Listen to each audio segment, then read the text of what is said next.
కాంగ్రెస్ లో రేవంత్ మాట చెల్లడం లేదా?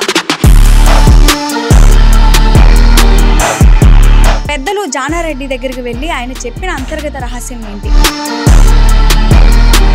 తనకు తానుగానే రేవంత్ రాంగ్ స్టెప్ వేస్తున్నారా? రానున్న రోజుల్లో కాంగ్రెస్ లో జరిగే మార్పులేంటి?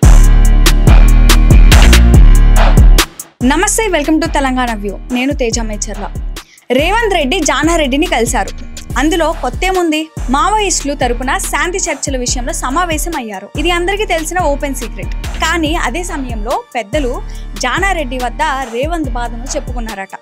తన మాటలను కొందరు ఎమ్మెల్యేలు లెక్క చేయడం లేదన్నారట. ఆ తర్వాత జరిగిన మీడియా చిట్ చాట్లోనూ కేసీఆర్ సభపై కాస్త గరమైన సొంత పార్టీ నేతలను ఫోకస్ చేశారు రేవంత్.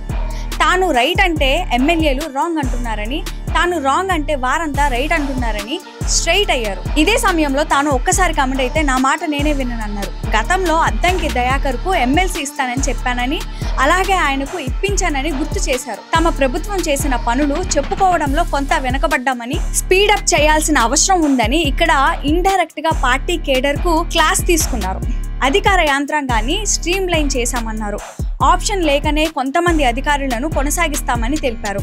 ఉన్న పలంగా తీసేస్తే పాత విషయాలన్నీ తెలిసేదెలా అని సీఎం రేవంత్ రెడ్డి ప్రశ్నించారు. ఎమ్మెల్యే పనితీరుపై మళ్లీ ప్రోగ్రెస్ రిపోర్టు తీసేందుకు సీఎం రేవంత్ రెడ్డి అయ్యారట. ఇప్పటికే బీఆర్ఎస్ అధికారంలో లేకపోయినా కేసీఆర్ చేసిన సంక్షేమాన్ని ప్రజలు మర్చిపోలేకపోతున్నారు. మళ్ళీ కేసీఆర్ కావాలని కూడా డిమాండ్ వస్తోంది. ఇదే సమయంలో రేవంత్ ముందుగానే మేల్కొన్నారు. చేసిన ఒక్క పనైనా ప్రజల్లో ఉంటూ నియోజకవర్గంలో తిరగమంటే హైదరాబాద్ లో ఉంటున్నారని సీరియస్ అయ్యారు. ఎమ్మెల్యే అయ్యాక మనోడు మందోడు ఉండదని చెప్పారు. ప్రభుత్వ పథకాలను ఎమ్మెల్యేలు ప్రజల్లోకి తీసుకెళ్లాల్సిందేనని రేవంత్ తేల్చి చెప్పారు. సో ఇక్కడ మొత్తంగా చెప్పేది ఏంటంటే తమ ఎమ్మెల్యేలకు కాస్త ఎక్కువైంది. ఇదే విధంగా ఉంటే నెక్స్ట్ మళ్ళీ కాంగ్రెస్ రాదని బీఆర్ఎస్ ఇప్పుడు స్ట్రాంగ్ అయి ఉంది. రానున్న 10 ఏళ్లు అసలు అధికారం వాసన కూడా చూడమని చెప్పకనే చెప్పారు. ఇక తానంటే లెక్క లేకుండా పోతుందని ఇదే సమయంలో ఆయన ఆవేదనను చెప్పుకొచ్చారు. మొత్తంగా రేవంత్ శ్రమను, ఆయన బాధను ఎవరు అర్థం చేసుకోకుండా స్వలాభాలే చూసుకుంటున్నారట.